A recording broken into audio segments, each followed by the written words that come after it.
Hello there, it's Jay here from Jay's Vintage Junk, and today we're back on with the old Sega Master System.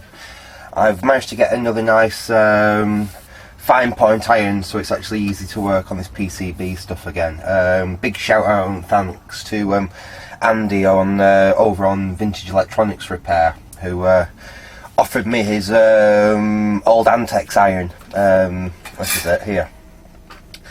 I think actually this is exactly the same iron that Gadget UK has.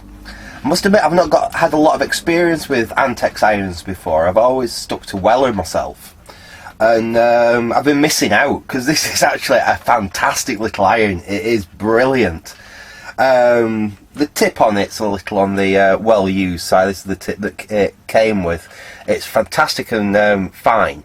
It's brilliant for doing this PCB work, and I have actually ordered a couple of tips for it and a spare element for it, because the great thing, even with this being like a fairly cheapish iron, you can actually buy replacement elements for them, and all the tips are available. So like I said, I've ordered a couple of tips and I've ordered a spare element for it, because it really is that good for doing this kind of work.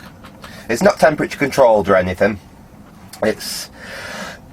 It's really a very simple basic iron, but as soon as I started using it and as soon as I started playing with it on some scrap PCBs, getting the hang of it, I thought this iron's brilliant for doing like rework on these old like consoles and computers. It's just a nice iron to use. So I'm definitely going to be holding off buying another rework station. I'll keep that cheapy Aldi one for working on the heavier stuff. And for the moment, I'm going to hold on and I'm going to see how long I can go with this thing. Because like I say, I'm absolutely blown away with how good it is. Anyway, what we're doing is, I thought what we would do is, this is the spares board. This is the Mark II spares board that we're getting our ICs off. Like I said, we don't actually know what's wrong with this board. It could be that the chip that we're after here is bad, but like I said, we just don't know. Well, at least we'll see a change in operation on the other one, whether that's bad or not. So what I'm doing at the moment, my desoldering station's playing up at the moment. I need to get some new tips for it, and they're incredibly hard to get nowadays, being that desoldering station's is as old as I am. So I'm taking it off the good old-fashioned way. So we've got the little Antex, and we've got a manual desoldering pump here. I've just given this just put a new tip on it, and just given it a lube up with a bit of 3-in-1 oil down it, so it's really nice and smooth. And I'm just basically taking, it's a custom Sega chip there. It's like an ASIC.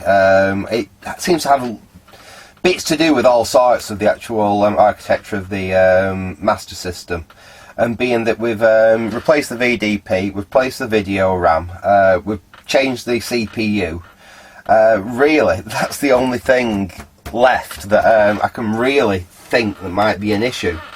Someone did say, could we have a timing problem?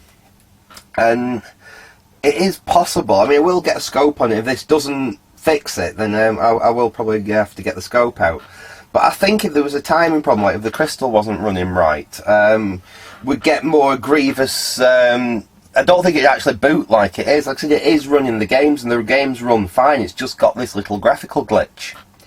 That's why I thought at first it was a RAM issue, because it was a pretty, I've fixed lots of consoles that run but have a graphical glitch, and it's either the VDP's bad or it's the video RAM that's bad. But we've eliminated both of them, and that's not been the issue. And so then I think it was Gadget UK said, what about the CPU? Because he was saying if there was a stuck address line or an iffy line somewhere, that could possibly cause an issue. So again, I thought, yeah, good reasoning. I tried that one, and no, again, no problem at all with the CPU. So yeah, we're going to have a go with that. I've already done one side anyway. I've already, just off camera, I've already taken that side out there. I've just started working my way down here. I don't think I'll show you me desoldering it all, but I'll just show you where I start here. I've done them first 2 pins, so if we go into the next pin along, and that's what's brilliant about this iron. It's got such a small little tip on it, you can really get in where it's quite tricky to get in.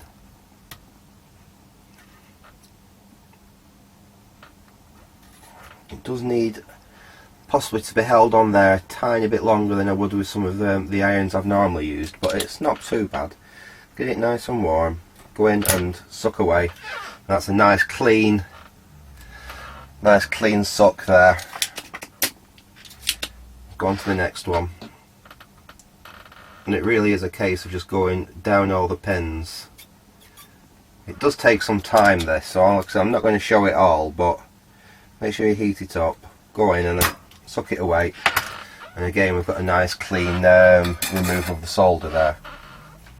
One thing I do like to do is I've got my old toothbrush here, and is after I've taken a few out, I just like to have a quick clean up of the board.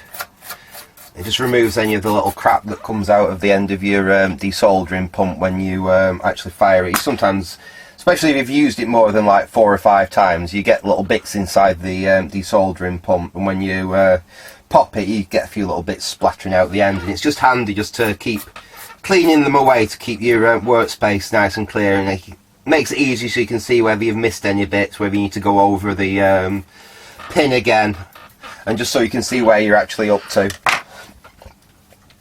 So we'll do the next one. We'll just go in there again. Can you see? I don't know how well you can actually see this. Let me just try. Unfortunately, because I'm left-handed and I can't really have my camera on the other side of me, there's not really a lot of room for it. So because I'm left-handed, I kind of obscure what I'm doing with my let me see if I can perhaps do it the other way so you can actually see it. Might be a bit tricky. We'll try it. So we'll go in from that side, hold that. I can see that's melted. Go over and suck. See, that wasn't as good a suck actually. Try to do it that way around. I think I am far better doing it this way around. Yeah, I am. So apologies, you are going to have to see the back of my hand quite a bit.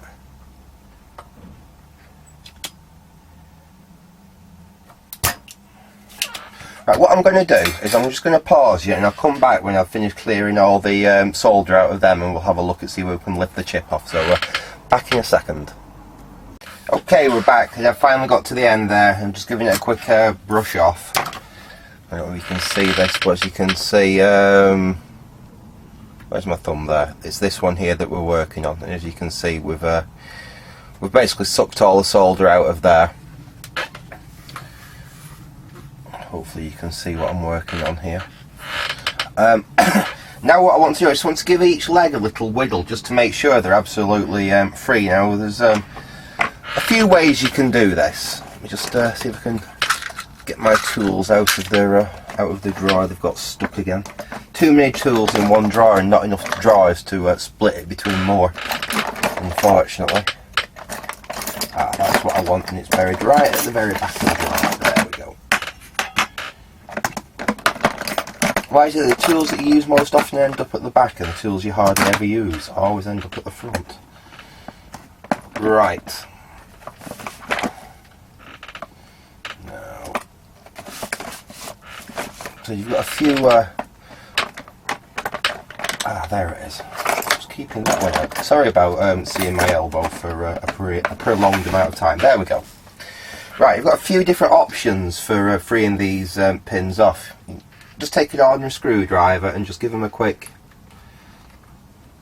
flick. Just make sure they're free. Like that. Just bend them one at a time, and like I said, just make sure that they move freely, they're not stuck. Another option you've got, you take a pair of cutters like that, a pair of pliers. You don't want to use the cutting part. You can just get hold of a few like that and just give them a really gentle little wibble, and just to make sure that they're free. Now that's easy enough when you've got plenty of room around the IC pins, but when you get ones on this side where you've got another set of pins there, it can be a bit tricky to actually get in and do that. So what I use this. You've probably seen this in some of my other videos. This is a Mac Classic opening device. but it has so many other really good uses. It's basically a really strong spring clip, and if you look at the end of it, it's flat.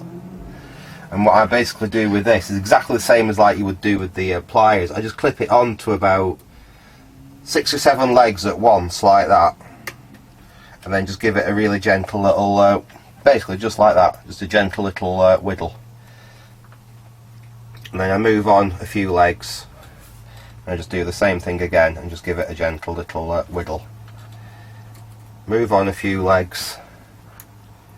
And sometimes you can actually hear a little snap if there's any solder still just holding that leg in position. Again, just move on a little bit. And you're unlikely to do any damage because it has got a spring, it has got some give in it, so obviously if the leg's really stuck, you'll notice it's not moving. They all seem fairly free there. You just hear that little snap then. Just move down it like that. That's that side done. And we'll just try the same thing on this side.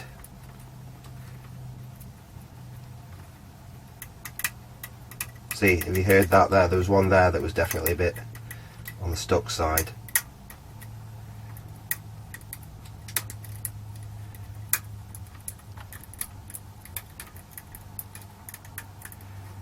And I just usually go backwards and forwards a couple of times just to make sure that they're absolutely freed off. I mean, one of them bulldog style paper clips could probably do exactly the same thing as this. It's just the only reason I use this is because I've got it. And there we go, that should pretty much do it. So if we flip the board back over, we should be in a position to try and get this IC off now. Now, where's my chip extractor? In fact, we probably won't use my standard chip extractor to do this. And I'll show you why. I mean, these are big chips, things like 44 pin.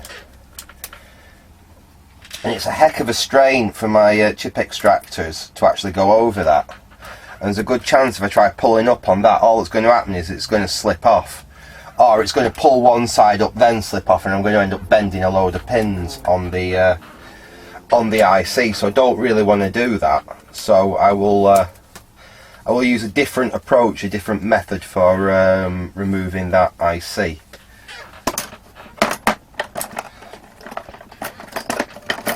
And that is, I'll use my little hook here. Now this is quite good for removing ICs as well, because the bit that you're actually levering against the board there isn't going to scratch the board or damage the board. It's just round and polished. Unlike using a screwdriver, where you put a screwdriver under and you lever in like that, you tend to risk damaging the actual board. I mean, it doesn't matter so much in this instance because this is a scrap board. This is something we're harvesting the ICs off.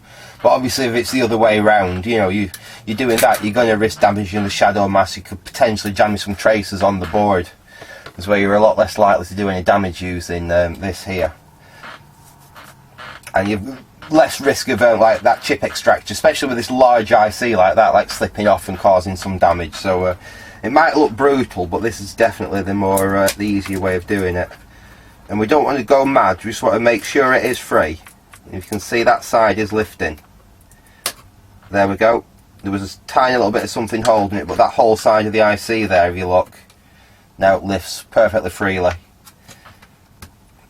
There may be just a little bit of some solder on this side which is still holding it, but no, I think we're even good this side, because that's the back of the IC there, if you can see, is lifting now. If there's anything, it's just on this front corner, but I've a feeling that's free as well. That's free. There we go. That's up. Let's get a bit of something we can stick that chip on. Got a bit of foam here. We can slap that chip on for now. Just go in there, gently lift it. There we go. That's the chip removed. We'll just stick that down there for safety for the moment. And we've you look there, we haven't done any damage. I mean, like I said, this is just a scrap board. I might do something with it in the future, so I don't want to ruin it. But that's come off nice and cleanly. You can see there's no damage to any of the traces or anything there. So pleased with that. So let's get that out of the way and let's get the board we're going to be working on in. Right, so this is the Master System Mk1 board. And it's exactly the same part between the Mk1 and the Mk2. It's a 315-5237. There's that Sega part there. So we'll do exactly the same with this. We will whip this off the board. I don't want to damage it because, again, we don't know whether that chip is faulty yet. I'm hoping it's that chip that's faulty, because if it's not, I'm running out of ideas. But so at the moment, we don't know that chip's faulty. So we're going to try and get it off. It weren't so bad, actually. You saw in the last video, the CPU, I did damage getting it off, but it's a Z80 CPU, the 10 a penny. That's a custom Sega IC. You can't just nip to Sega and order one of them. You can't nip to CPC or RS or anyone and order one of them. So in the chance that it isn't faulty, we will be very careful removing it from the board. But I think we'll do it exactly the same way as we've just taken that one off. Obviously this is a slightly different style of board. It should take heat just as well though. I may just use a little bit of fresh solder. I must admit I didn't actually do that, just taking that IC off on the other one, but this is a slightly older board. Might just add a bit of fresh solder to each connection first. It does basically the flux in the new solder, proper 6040 leaded solder. I will say it's none of this horrible lead-free stuff. But the flux in the solder will mix with the old solder basically and just help it come off.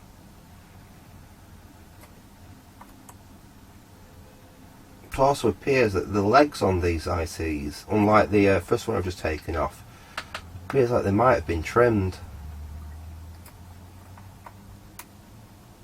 Perhaps they're a little on the long side.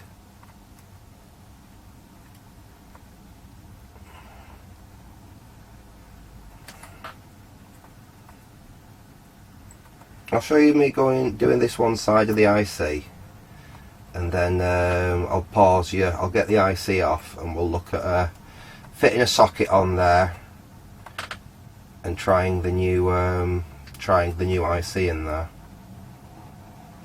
Okay, so just add a bit of fresh new solder to that now. Get the old solder sucker, exactly as you saw me do before on the scrap board. Just heat it up. We'll go in, suck. Now that's not come off quite as cleanly as it did on the other board. Let's try it again.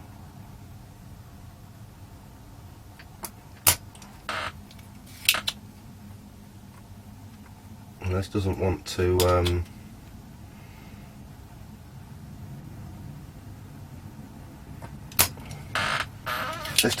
remove. Now I did have some similar issues to this on this board before, and that was even using my desoldering station. I don't know what it is with this old solder. Let me just try one of the ones that I haven't tried putting any extra solder on.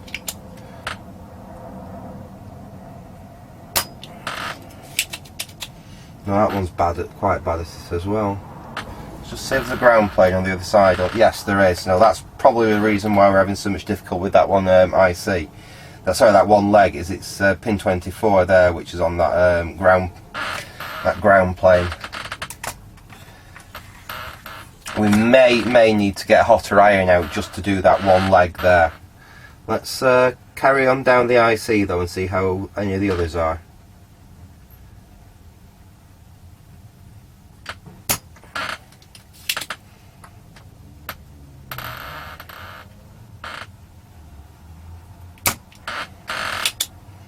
That one come out okay.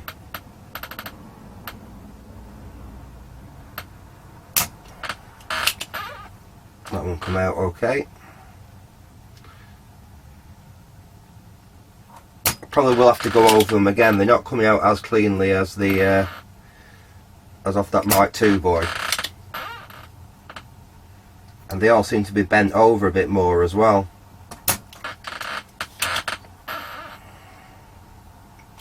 It does look as though someone, either by machine or by some poor person sat there with some fine snips, has trimmed the bottom of all the ICs on here, because they're not all perfectly nice and even and uniform like they were on that other one we've just removed. That's not going to be a problem. It would be a problem if we perhaps wanted to reuse this IC and mount it in a socket. It could take a lot of redressing of the legs, but hopefully this is a duff one. Keep your fingers crossed it is, and we've found the fault on this thing finally. So I would like to get it boxed back up and we can move on to something else computer related. Could even have a look at that basket case of an Amiga 500 Plus. Let's get this one off the bench first though. Oops, that's sucked okay.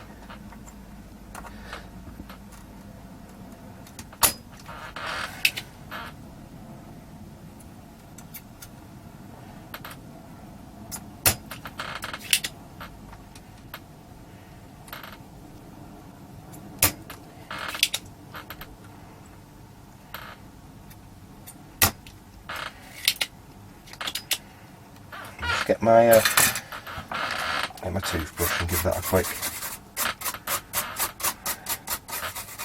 Yeah, they've all come free apart from that top one there, which is like the one that I said is on a ground plane on the other side.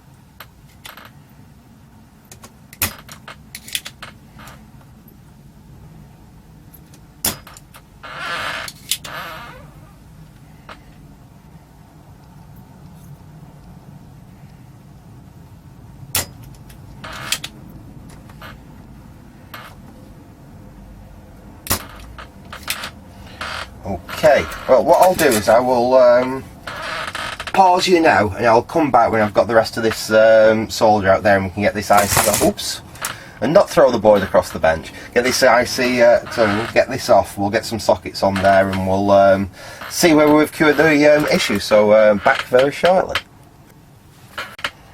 Oops, there we go.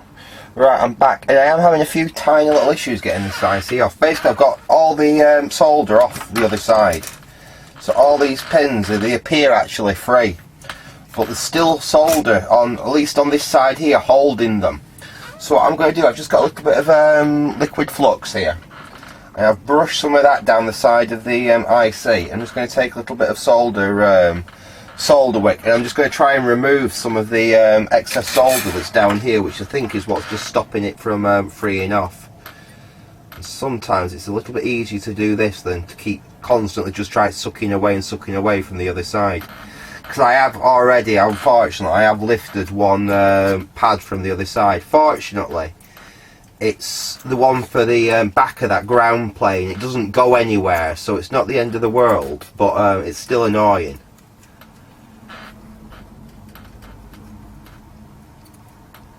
So I thought I would just try this little technique, see whether this is going to be a bit more productive in this instance. It looks like we may have got away with that. That's looking a lot. I'm just going to have to move these capacitors so I can do the other side. It's a bit tricky to get into some of these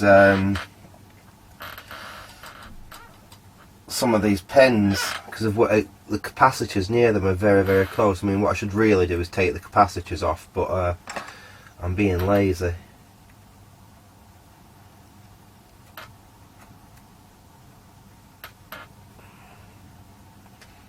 And actually, I've just spotted something.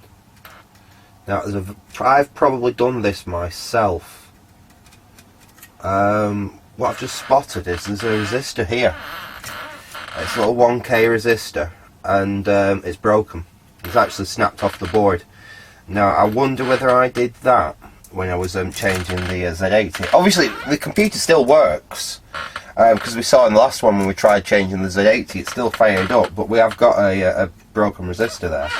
So 1K, so that's easy enough to put a new one in. So we'll get this IC off and we'll test it, and if there's no change, so we'll change that resistor. In fact, we'll change that resistor. We'll change that resistor first, I think. But let's try and get this. Let's try and get this IC off now. I'll just go in with the. Well, that side's. There's still something holding it, but that seems a little freer than it was. Let's try it from here. And you see the IC is lifting on that side. It's still not free though. But if you just rock it slightly, you can basically see which legs are moving and which aren't. There's still something on this side. Something along here which is preventing it from actually coming up.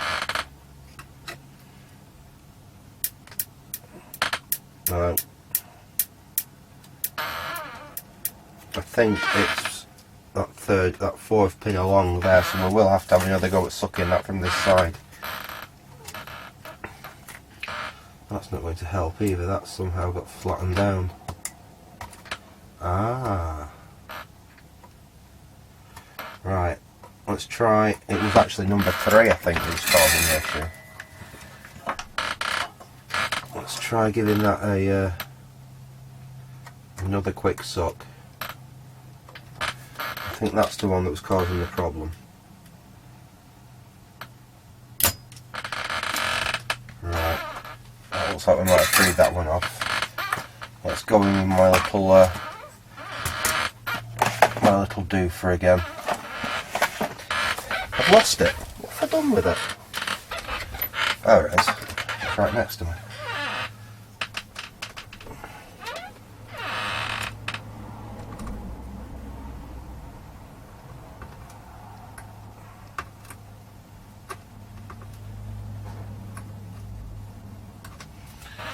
I'm going to have to have another go on that end pin there as well. I thought I'd cleared that one. There does seem to be a bit more solder there than I thought. Oops.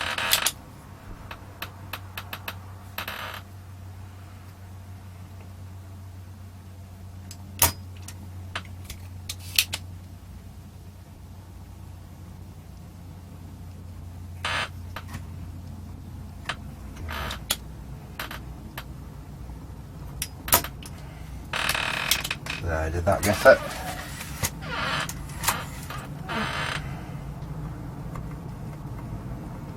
No, there's still some solder holding that one.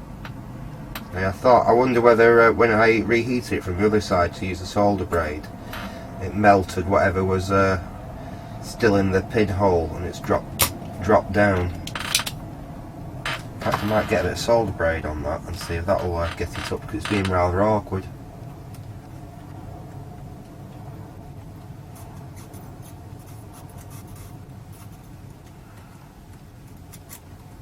Sometimes solder braid can be better than a sucker, sometimes a sucker's better than a solder braid. It really is a case of using the two in conjunction with one another sometimes. That should be okay. Looks like we didn't lose the whole pad there, we just lost like a little bit of it from one side. That seems clear from there now. Let's go in with the thing again and see if we can make sure it's free.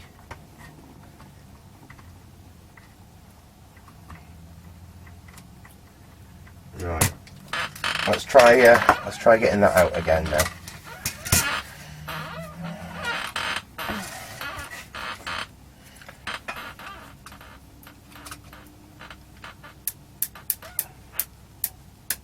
That pin's moving.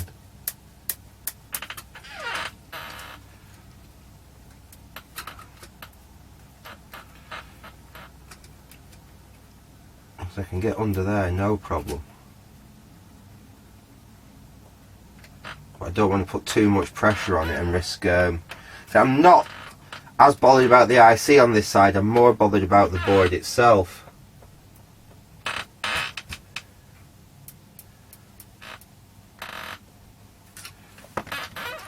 And it's rather annoying this, because every pin I try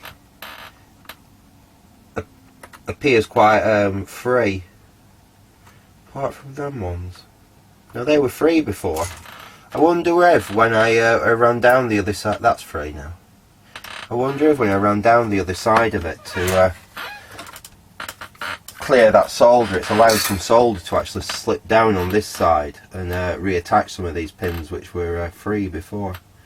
Slightly annoying.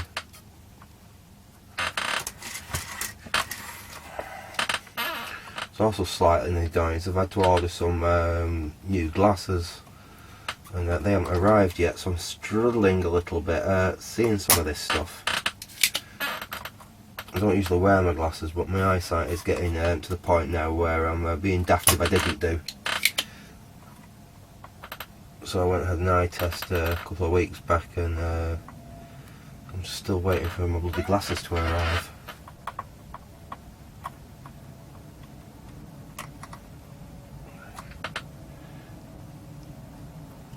Right.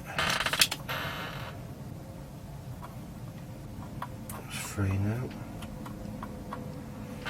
Yeah, it's what I thought. It's when I went in with a solder braid on the other side to just mop some of that solder up. Obviously there's quite a lot, some of it's run down, and it's reattached the pins on the bottom here. Just on a few.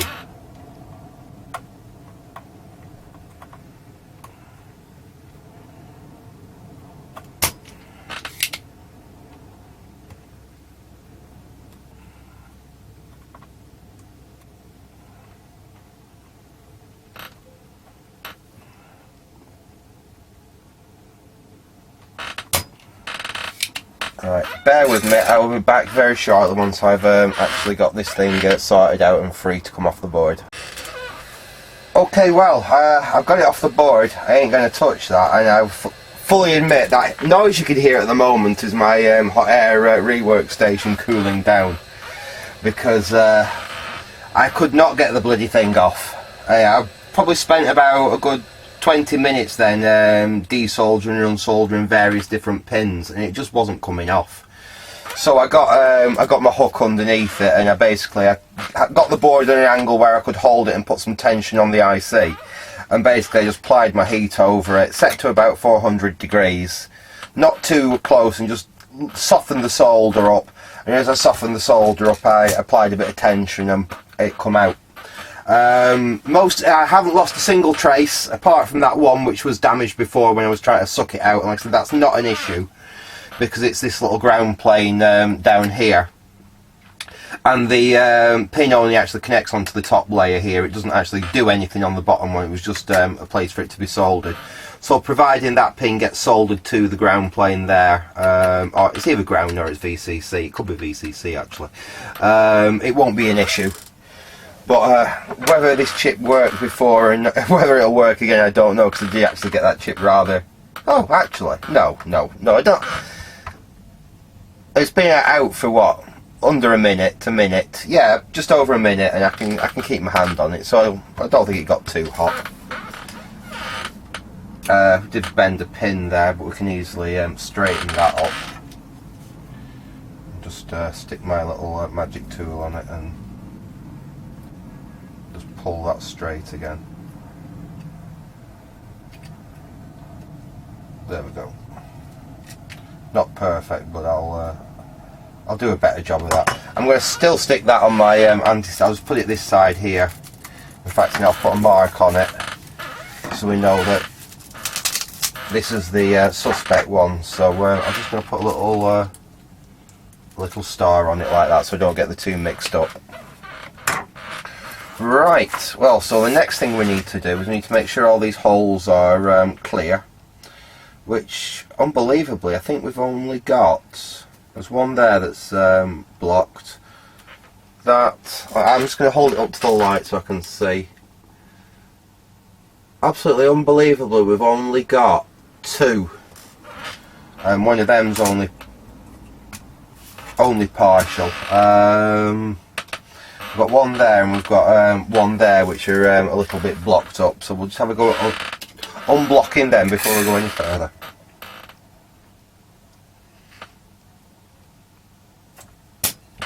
That one unblocked, and we've got this one here which has got a slightly heavier trace on it.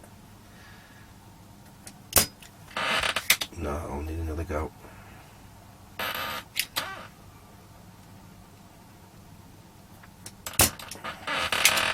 Have a go at that one from the other side. Yes, that one there.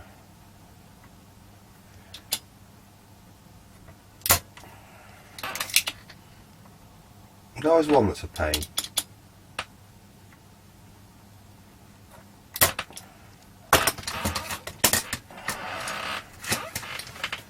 I'll just add a little bit of extra solder to that, perhaps to help it come out.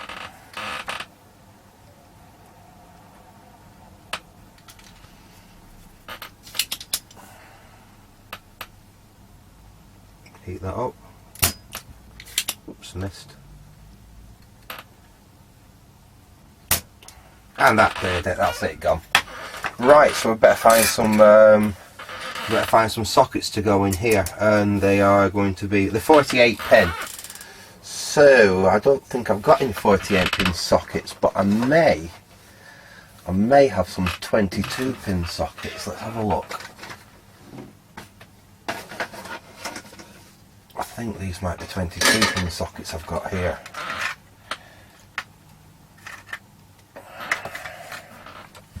Let's have a look.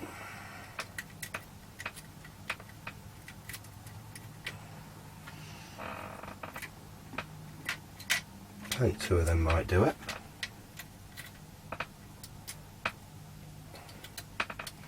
Yeah, it looks like I can use two of them, and that'll do the job. So let's get these fitted.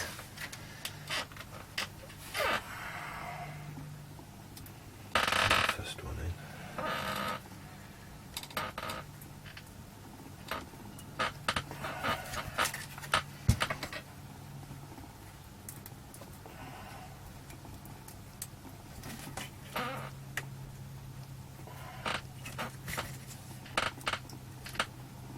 Oops. There we go. Push a couple of them. These sockets aren't the best of qualities, but they're what I've got in stock, and as money is a little tight at the moment, they will unfortunately have to do. Money's got increasingly more tight as well, because my van's just broken down. Unfortunately, it's basically beyond.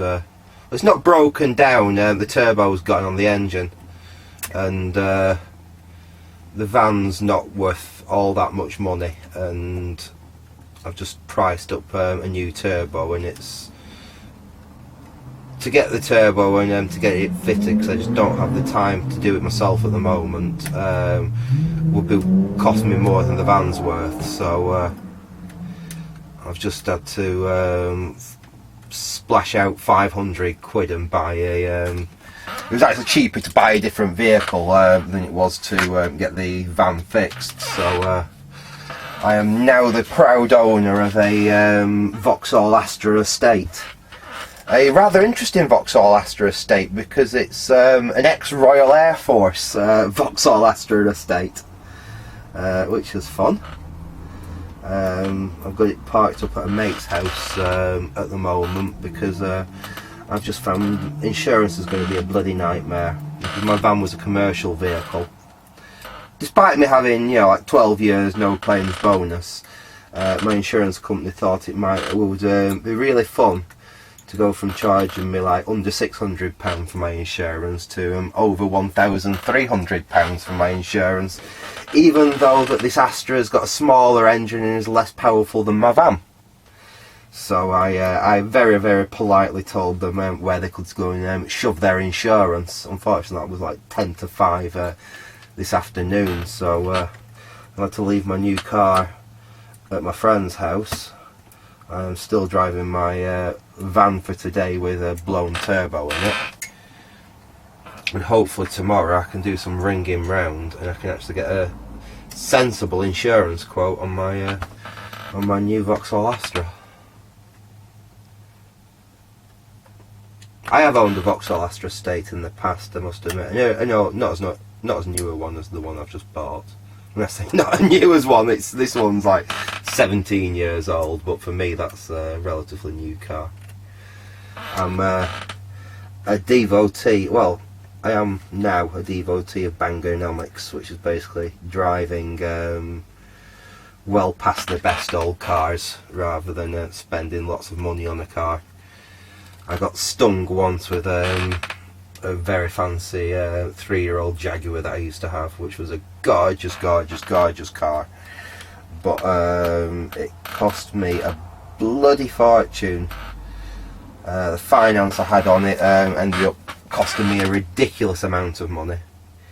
It was the only car I've ever had where I actually had it on finance. I've never done it before, and I will never ever do it again. Because a 10 grand car ended up costing me what, about just short of 15 grand with the finance and all the bullshit. So no, I'm sticking to I'll have Lola on the road, and I'm sticking to my 500 quid bangers from now on. Can't say anything really about the van, to be honest. My van was an absolute bargain. I've had that van for like 4 years now, and I paid like 800 quid for it.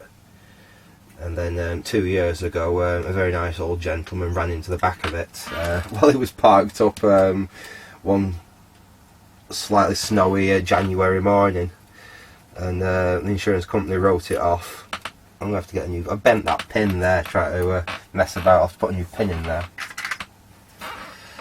As I say, yeah, my insurance company said it was beyond economic repair. Wrote it off.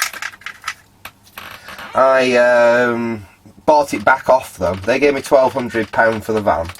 I bought it back off them for like £200, and went to the scrapper. Got a couple of new back doors from a scrapper for 80 quid, and I've been driving it for the last 2 years. So it has been a free van for the last 2 years. I've only basic expenses been a bit of maintenance, and the fact I had to have the timing belt done on it last year. But yeah, so I've that was a £500 expense I was not expecting. I don't think I must have sucked this. It looks free. That, I wonder why the pin's not going in. All the rest have gone in perfectly. Yeah, this one is being. No, it looks free, but obviously there must be a little bit of something in there. I want to try and take all them back out. So let's see if we can. Let's see if we can just give it a quick extra suck. There we are. Let's try again now. Let's see if that's free.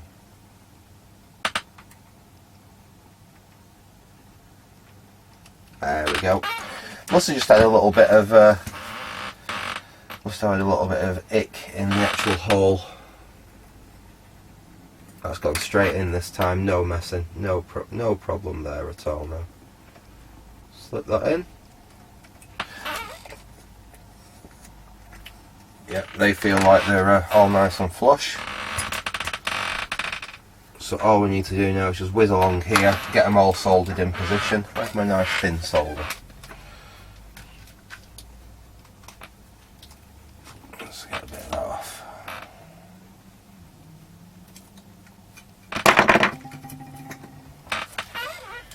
Right, let's get these two sockets in there. Well, two will become one.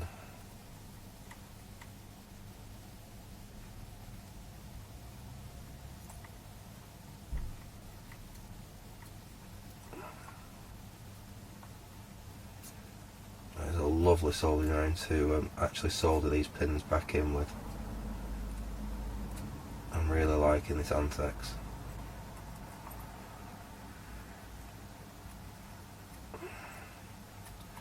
There's a really nice choice of bits available. I've ordered Same with this, which is like a 2mm. And I've ordered one which is a 1mm.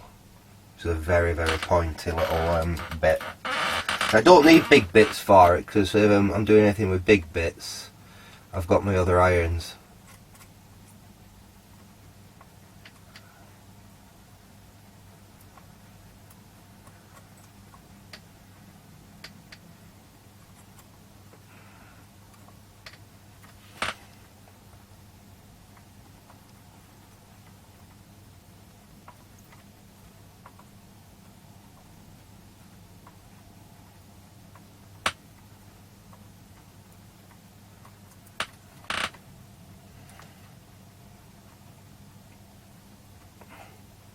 Wish I had this when I built that little amplifier kit the other day.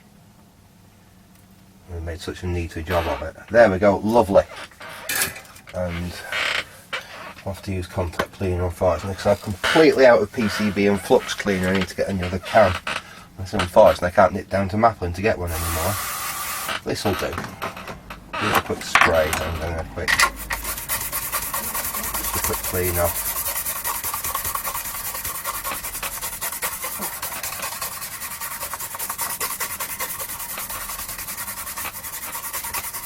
Just some of the other parts that I did last time. A good clean while we're in here as well. There we go. There's something just to give that a dry with. A bit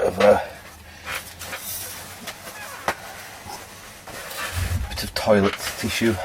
And give it a dab. You don't have to do this if you're using proper PCB and flux cleaner, but so I'm having to improvise at the moment.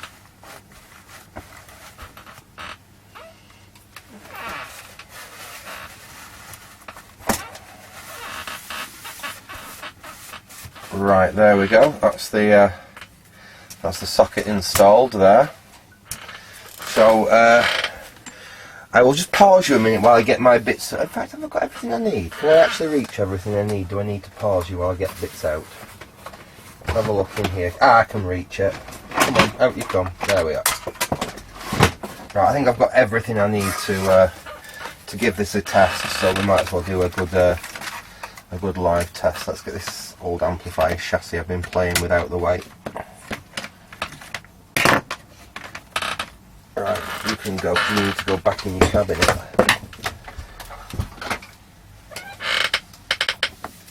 Right.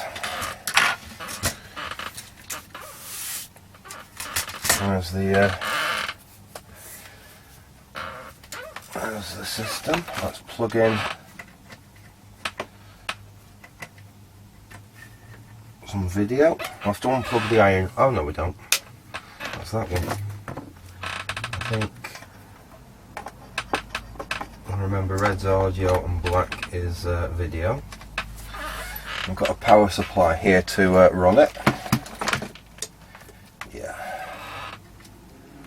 Oh, we'll have to unplug the iron, or so we can't plug the power supply for the Master System in. Silly me. Right, we're in, and all we need to do now is find a suitable Master System controller, or something that's at least Master System compatible. So, what the bloody hell have I done with them? Oh well, I'll have to use this. This is a Master System compatible one. Where do my Master System controllers go? Well, I forgot I tied them in my workshop a couple of days ago, so I won't be able to find anything for another few weeks. It's always the way it goes, that you tidy up and that's it. End of. I can't find half the bloody stuff you want. Right, anyway, we've got one of these things. It's Master System compatible, so it should be okay. We need to click it to D. D on there, it's already set to D. So let's plug that into the front there. We'll get you up on screen. Where's my remote control from? There it is. We'll set the screen to AV. There we go. We will get you up on screen. There you go, there's the screen. Let's switch this thing on. Oh, if we switch it on, absolutely nothing's going to happen because we've not actually put a chip in it yet. In fact, let's see what happens if we run it and without a chip in, see if it actually does anything. Switch that on.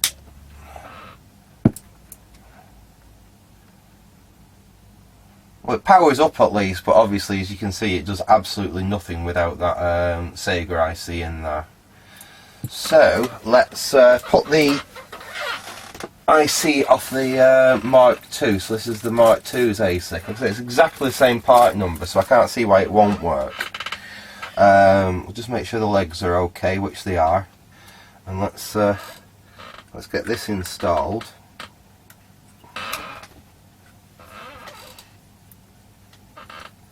And see whether it makes a difference.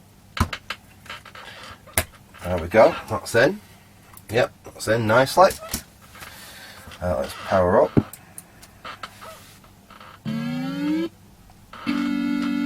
So that works as it did before.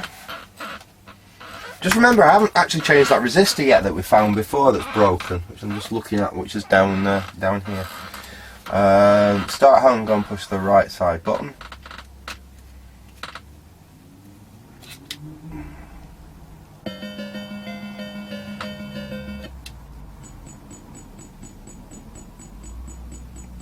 We haven't seen it. Oh, there we go. There's the glitch.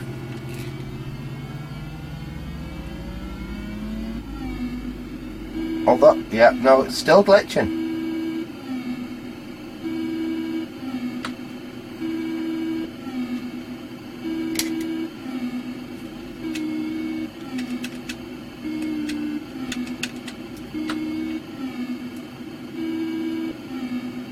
As you can see. Someone did ask me, does it do it with other games? Is it just the built-in games? Well, I've got Super Monaco GP here.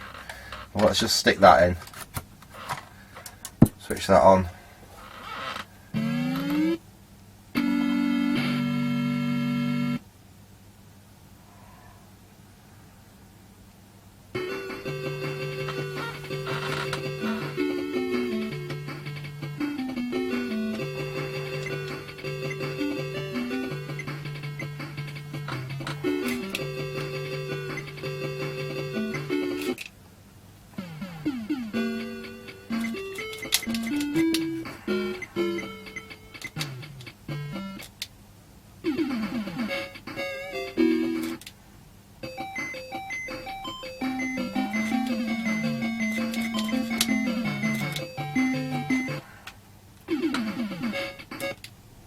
So let's see on here.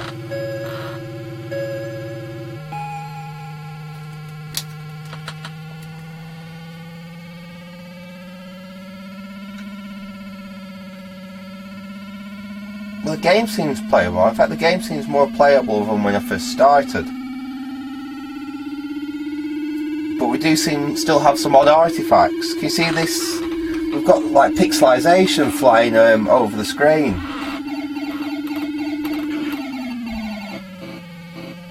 And yeah, you see it's doing it again where it's all breaking up the actual images. There, like I say, you can see it doing it now, it's all breaking up again. So yeah, we've got exactly the same fault as we had before. So, wow. The only other things I'm thinking of, like, I mean, I don't know why, but I feel inclined to try changing the ROM. Now, I'm not 100% sure why. What I'm thinking is perhaps is there something glitching in that ROM? Not on the actual game, but perhaps on more on the firmware that runs the system that's causing it. Because we've changed just about everything else. The only other thing I haven't changed is this. This is the analog video processor there. I suppose technically we could have a glitch or an issue there. I'm wondering whether that's the same part as on a Mega Drive. That'll be interesting to know actually. If that is the, I'll have to dig some of my scrap Mega Drive boards out. I know that my spare Master System board here is no use for this because that uses a different type. It uses the little SMD version there. That's where this is the through hole version. But I do know that there's some Mega Drives use, oh excuse me, that through hole version. And I do think I've got a couple of scrap Mega Drive boards kicking about somewhere, and I have a feeling one of them does have that type on it. But I'm still not 100% sure whether it's the same part. Like I said, we'll have to have a look at that. But no, changing the ASIC there has not fixed the problem. So far we've tried the work RAM. Sorry, we've tried the work RAM, we've tried the video RAM, we've tried the ASIC, we've tried the processor, and it's still got the same glitch. In fact, this won't fix it. But just for peace of mind, because I'm sure someone will comment if I don't do it, I'm just going to change that resistor there and see if that makes any difference at all. I very, very, very much doubt that is going to make any difference whatsoever. But I'm pretty sure I must have broken that when I was pulling that CPU out, because I had a right mare of a job. It's this board, I think. This board is just a bit of a bugger to get things in and out of.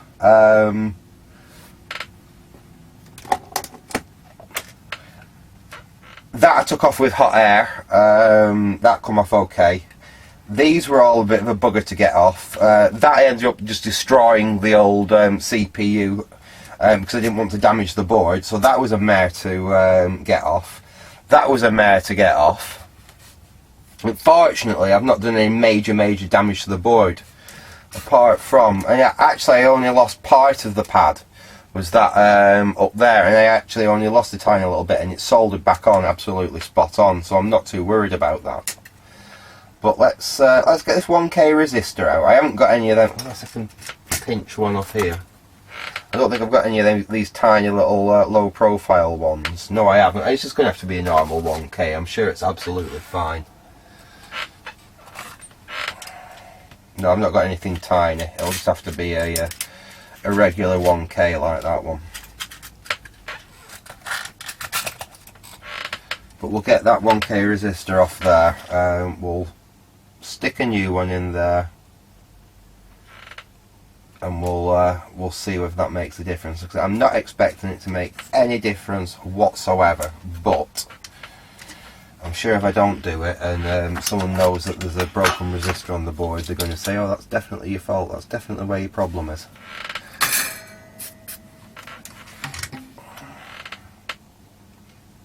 This is where I eat my own words, and I changed this and it was the fault all along. Is this heated back up again? Yeah.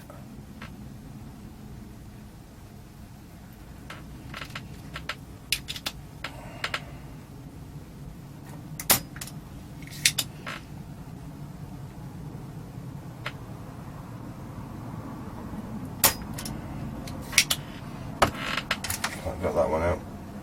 Yeah.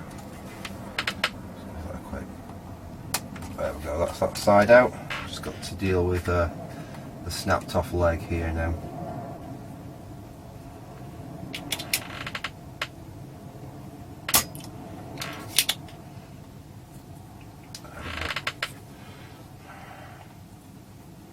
Free the hole off.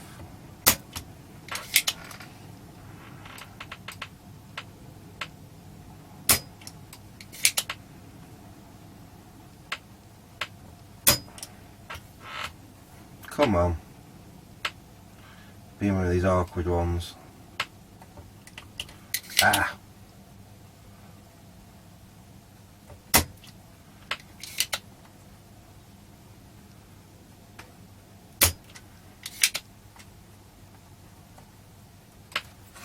Come on, get free.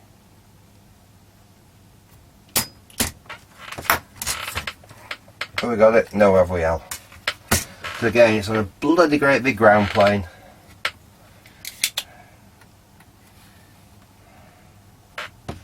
I'll try a bit of fresh solder from this side so we can draw it through.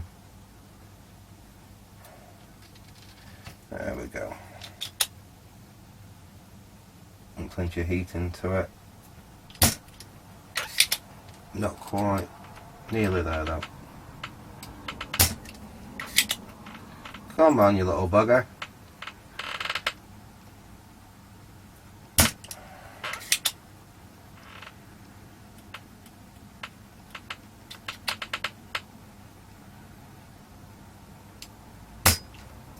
That's it, got it.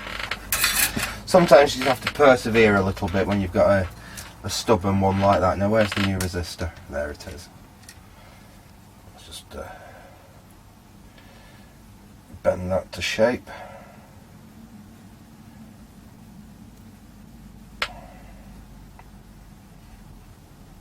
It will have to stand up, I'm afraid, but never mind.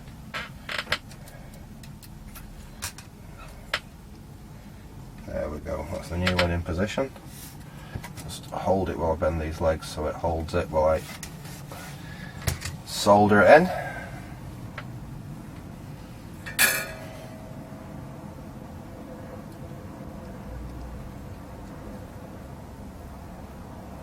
One side. There's the other side.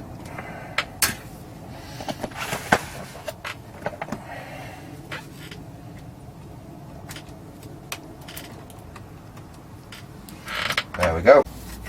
So this is not going to make any difference at all, but at least we can say we have done it properly.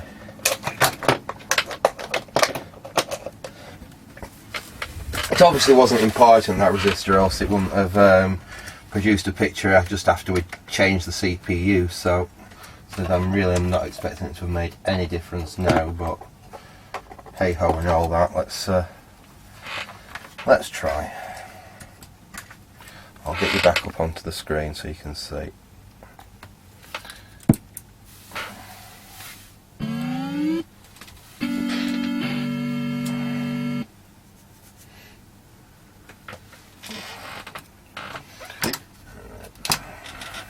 In fact, what I will do is I'll just... Oops.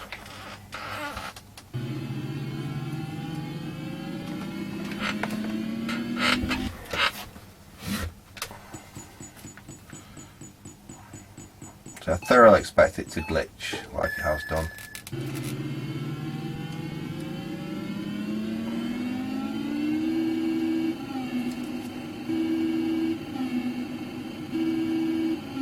Come on, glitch. Come on, glitch, you bugger. If this doesn't glitch now, I'm going I'm going to scream and cry. This isn't glitching. This isn't glitching at all.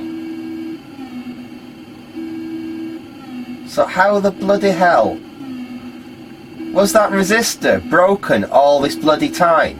And that's all that was wrong with this? I hadn't spotted it.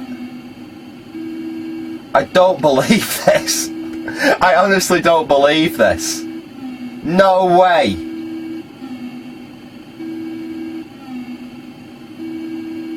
No bastard way.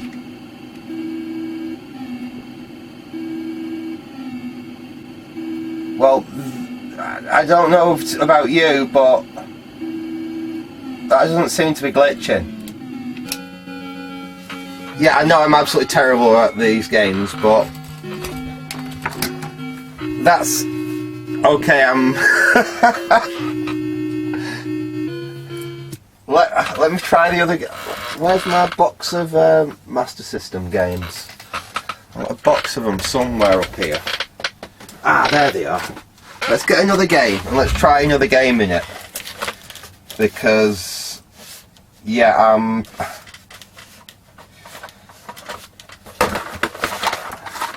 I've got Air Rescue. Let's stick in Air Rescue and see if Air Rescue works.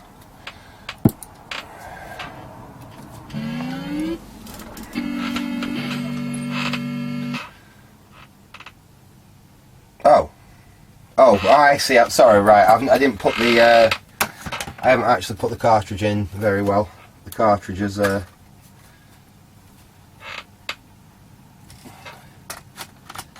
I might have. There we go. Has that gone in properly this time? Yeah, it was actually catching on that new resistor that I've just put in. Let's see if it comes on this time.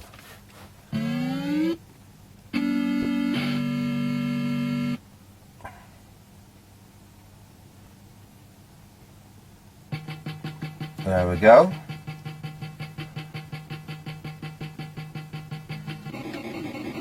And well, the graphics seem okay.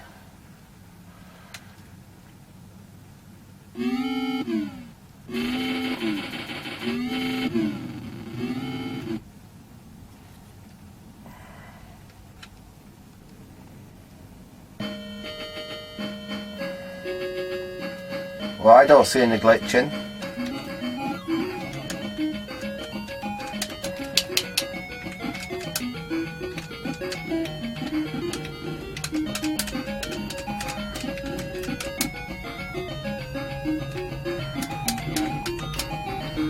I'm not really very good at these games, but I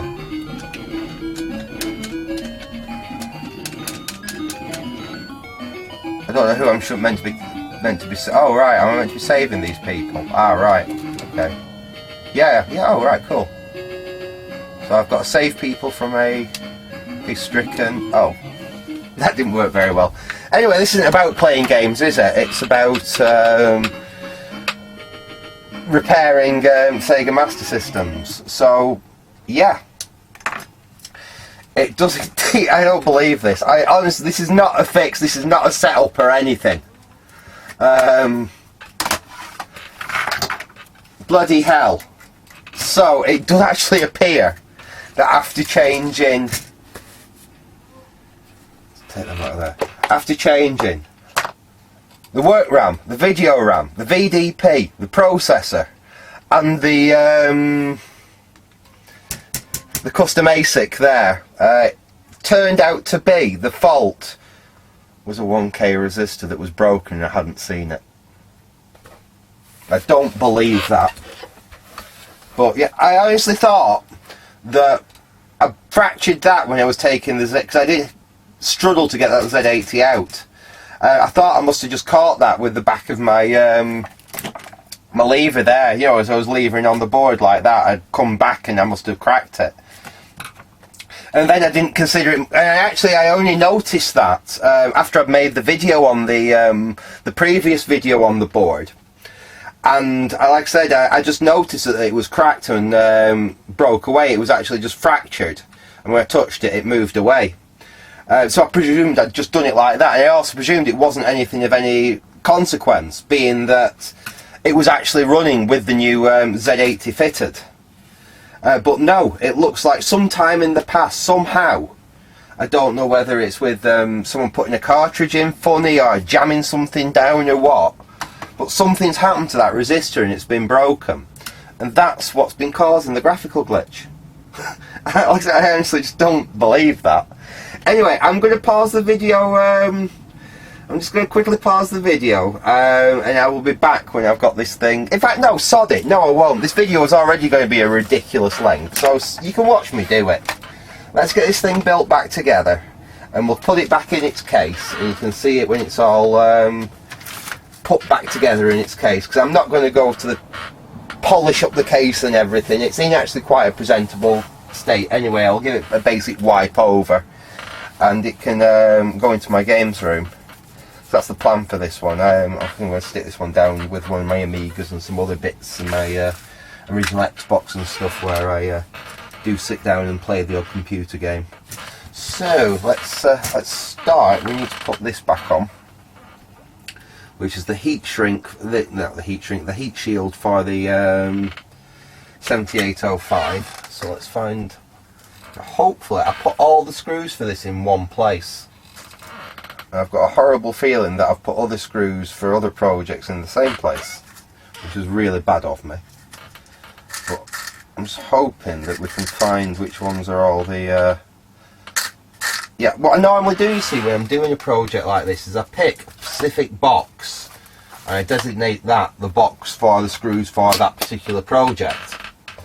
But best laid plans of mice and men and all that, and it doesn't always go to plan, and you forget and you stick other things in the same pot, and you can end up in a mess. Anyway, let's hopefully most of these are going to be Sega. Let's see if there's two which are exactly the same.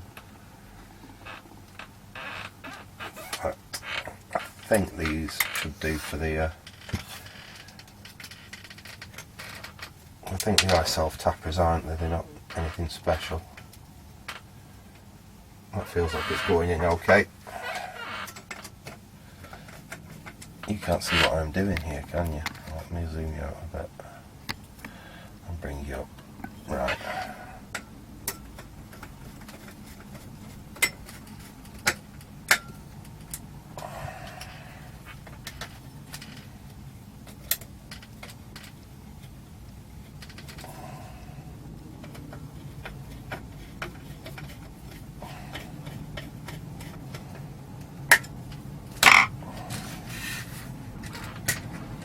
Right, so that's that back on, so we need to reattach the 7805 to its heatsink, so we need another of them type screws, I think. Okay, and we are going to just add a little bit of new thermal grease to the back of that. Just a tiny touch, doesn't need a lot.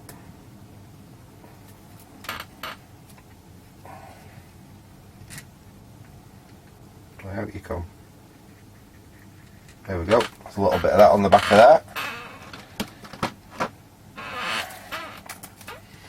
Squidge that down. That just helps thermal transfer from the voltage reg to the aluminium heatsink, and it needs every little bit it can, really. Let's screw that back in position. There we go. Just a tiny little bit squidging out at each side, so that's fine. Let's bring the case in at this point. I've got the case for it here. There we go. So it's a bit dusty in here. I think we'll just get a little bit of the old toilet tissue, and we'll just give it a gentle wipe out.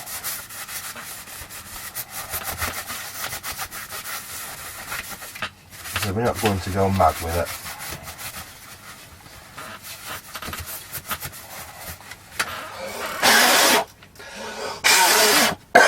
Excuse me, yep. And I've got heatsink compound on the bottom of it now. Bugger.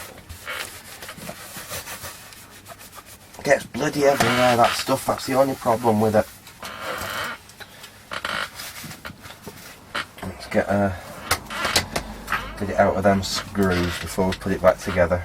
It's great stuff, obviously, for keeping electronics working better, but it goes everywhere and it's horrible. Just get that in there and get that out of there, get that out of there, get that out of there like that. There we go, that's better. That's got rid of most of that. Let's get that last little bit out of there. Yeah, right, there we go. Put that to one side. And let's get the main board back in position. That seems good there. Okay, now we can get this screwed back down. These do indeed look like they are the right screws. Good.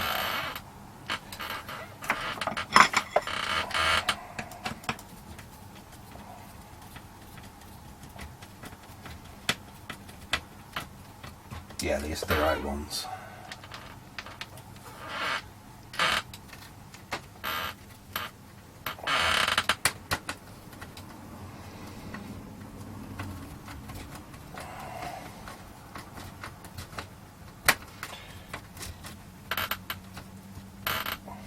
What this does mean, though, is we've basically tested most of the parts on the other scrap Master System boards, so it can't have that much wrong with it, really. I mean, that's basically the ASIC off it. It's got the VDP off it on this board. They both work, and we know the board, obviously the ones that came off this board worked, because the only fault on this board turned out to be that bloody resistor. Yeah, I'm going to be tickled about that for some time. How the hell didn't I spot that earlier? Perhaps I really do need to start wearing my new glasses when I get them, because how could I miss that? I mean, I know it's a small resistor, and to my defence, I didn't tell it was broken until I actually touched it with my probe, and it moved, and I could see that it was actually broken away. Honestly, I was absolutely convinced that I'd done that when I'd taken that processor out, and I just hadn't noticed it. I did not think I'd done that while I was actually, well, I hadn't done it. I mean, I got this Master System with that fault. That's the reason I actually acquired this Master System. It came to me as spares a repair because it had a graphics glitch. And the very, very last thing I would have expected that graphics glitch to be would have been through a broken resistor. So, wow. That's, I mean, yeah. I still can't get over that one.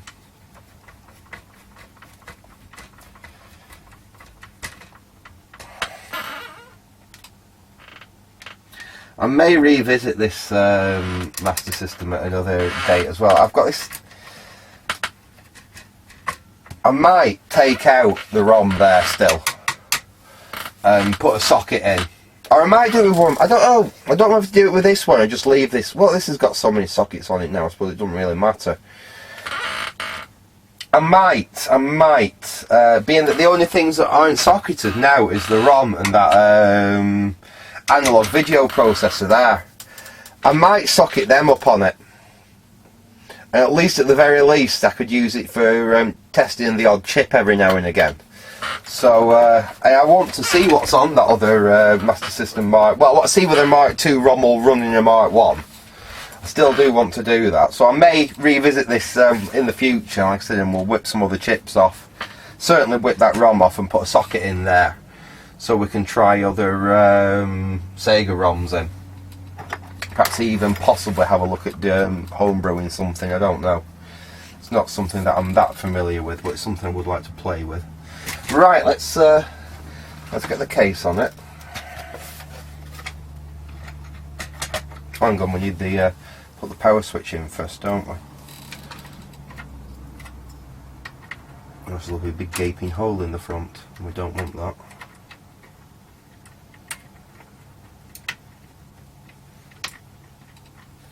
That's right, is it?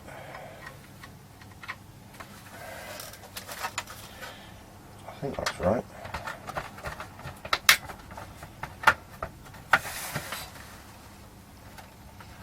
Oh, do we have to put the back on first?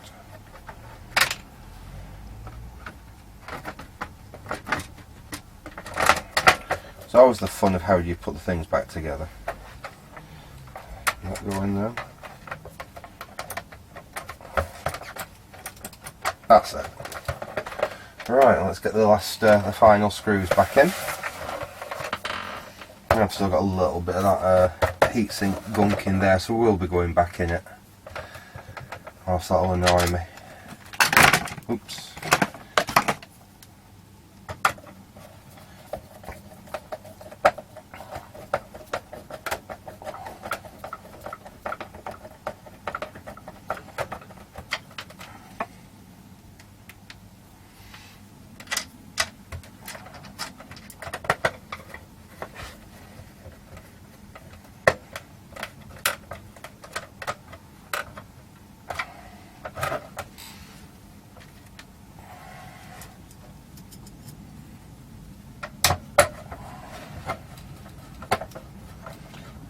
There.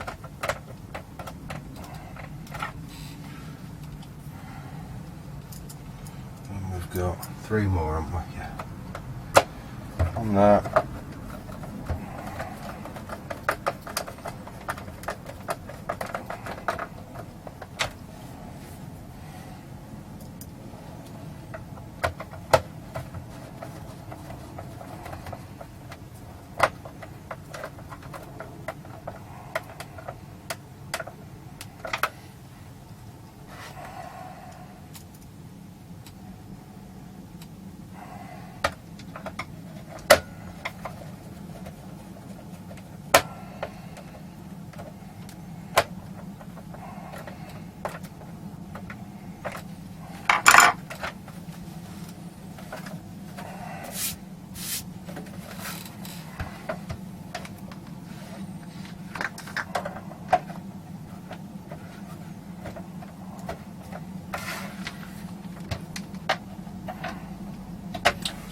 back in. Just sweep my detritus up and put that back in its box. I'm sure they're for other things. There we go. No Sega ones in there though. Connect that back up.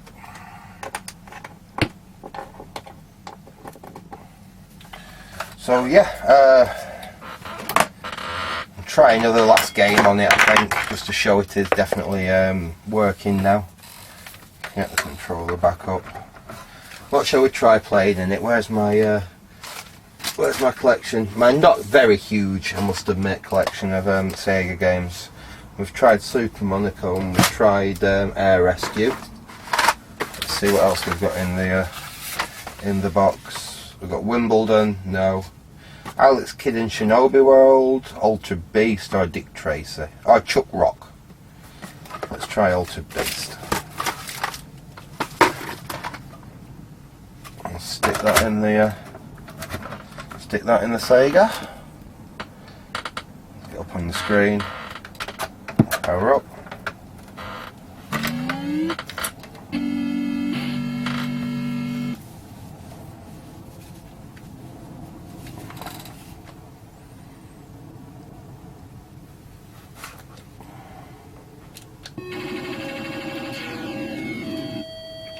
I'm led to believe it's not a brilliant version of Altered Beast on the Sega, but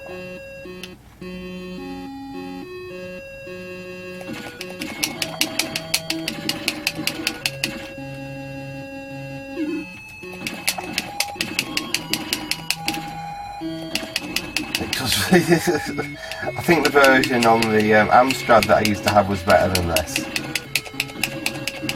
It's pretty crap actually.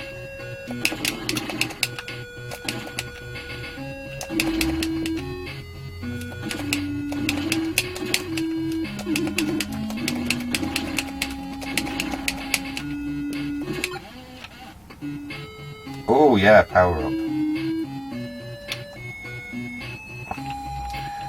But as the graphics go, you know, it's not glitching anyway, that's the main thing. Even it was very crap graphics. That's bloody awful to play. I'm dead. Anyway, I think I will we'll get that off there. I think I'm going to leave it there for now. So like I say, I hope you enjoyed that little update on the Sega Master System Mk1. And as you can see, we do now have it in a working order. I think the only thing I'm going to do with it now really is I'll get a little bit of plastic polish on it. I'm even tempted to leave that on for now. It's still got its protective film. It's just peeling a little bit in that corner, but it's still got protective film over the controls there. That's a little bit scratched, but it's not horrendous. And again, the plastic work, it's got very minor, slight little scratches on it, but it's very presentable. There's no big dings out of it. There's no like burns on it or anything. No big scrapes in it. All the actual writing on it's in really nice condition. So I'm going to leave it like it is, like that. And basically I'm just going to set this up in my games room with sort of a couple of the other consoles and what have you that I use every now and again. And I'm going to enjoy it. So I hope you enjoyed that little escapade with that. I know it's taken quite some time, and I honestly can't believe that it's turned out to be a 1p resistor that's been the problem all along.